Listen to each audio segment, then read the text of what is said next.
Hello, আসসালামু আলাইকুম। কেমন আছেন সবাই? আশা করি ভালো আছেন। তো আজকে রান্নার ভিডিও নিয়ে আসছি। তো আজকে রান্না হচ্ছে মুরগি দিয়ে পাবনাই আলু রান্না।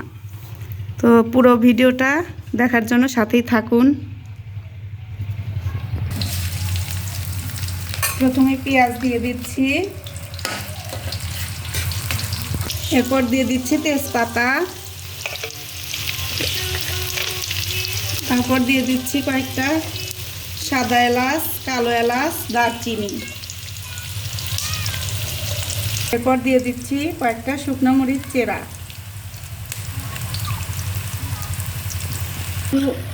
সুন্দর করে একটু নাড়াচাড়া করে নিচ্ছি। এটা বাদামি কালার হওয়া পর্যন্ত ভাজতে হবে। এরপর একটু জিরা ফোড়ন দিয়ে দিচ্ছি,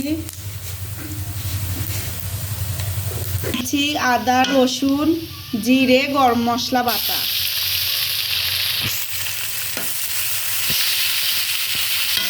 পরে দিচ্ছি কাঁচামরিচ বাটা। কাঁচামরিচটা ভেজে তারপরে পাটায় বেটে নিয়েছি। এরপর সামান্য একটু পানি দিয়ে কষিয়ে নেব মশলাটা। এরপরে দিয়ে দেব সামান্য একটু হলুদ গুঁড়ো, একটু সস গুঁড়ো, ধনিয়া, সস সব কিছু মিশানো, পাঁচমিশালি। এরপর মরিচের গুঁড়ো, এরপর লবণ স্বাদ মতো।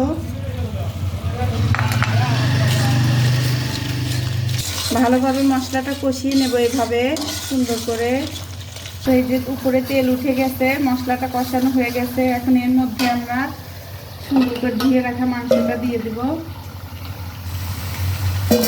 দিয়ে ভালোভাবে কষিয়ে নেব। এই যে আমাদের মাংসটা কষানো হয়ে গেছে।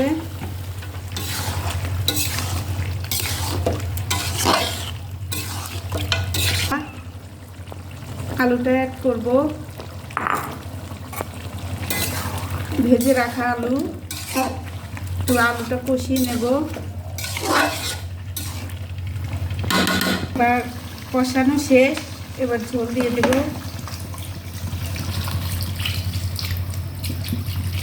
পাতলা ঝোল হবে মুরগির মাংসের, একটু ঝোলটা একটু বেশি হবে, পানিটা একটু বেশি দিলাম। ফাইনালি আমার রান্না কমপ্লিট।